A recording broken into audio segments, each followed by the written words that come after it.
এরই মধ্যে আমরা চলে যাব ঘাটালে। ঘাটালে দেবের সমর্থনে প্রচারে অভিষেক বন্দ্যোপাধ্যায়।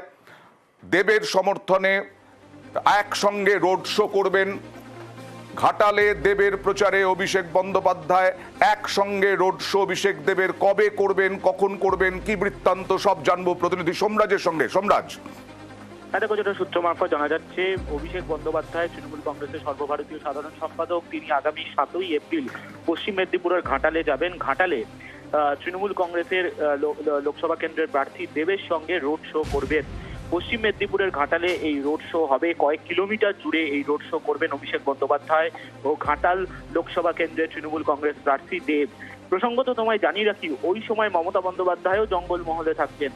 ওই দিন মমতা বন্দ্যোপাধ্যায় অর্থাৎ 7ই এপ্রিল পুরুলিয়ায় জনসভা করবেন, নির্বাচনী জনসভা করবেন, এবং ওই দিন থেকেই মমতা বন্দ্যোপাধ্যায় জঙ্গলমহলেও নির্বাচনী জনসভা শুরু করছেন। ঠিক একই সময় অভিষেক বন্দ্যোপাধ্যায় পশ্চিম মেদিনীপুরের ঘাটালে থাকবেন এবং ঘাটালে দেবের সঙ্গে রোড শো করবেন। তেমনটাই তৃণমূল কংগ্রেসের সর্বভারতীয় সাধারণ সম্পাদক অভিষেক বন্দ্যোপাধ্যায় সফরসূচি প্রস্তুত হয়েছে বলে আমরা জানতে পারছি।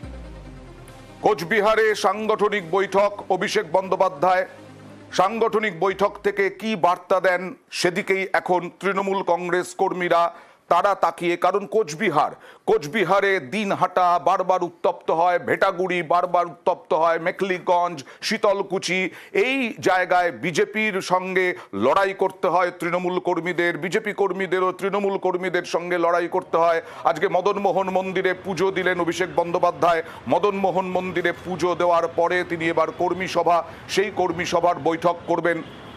সেই কর্মী সভা বৈঠক, সেই নির্বাচনী সভা বা কর্মী সভা, সেই কর্মী সভায় তারপরে তিনি কি বার্তা দেন সেদিকেই এখন তাকিয়ে। লক্ষ্য 24, সেই 2024-এ লোকসভা ভোটের আগে, অর্থাৎ প্রথম দফার ভোট 19শে এপ্রিল কোচবিহার, জলপাইগুড়ি, আলিপুরদুয়ার, এই 3টি আসনে যে প্রথম দফার ভোট 19 এপ্রিল, তার আগে আজ সাংগঠনিক বৈঠক অভিষেক বন্দ্যোপাধ্যায়। পুষ্পাঞ্জলি নমো শ্রীকৃষ্ণায় মদন মোহনাক্ষং নমো ভট্টারকায়।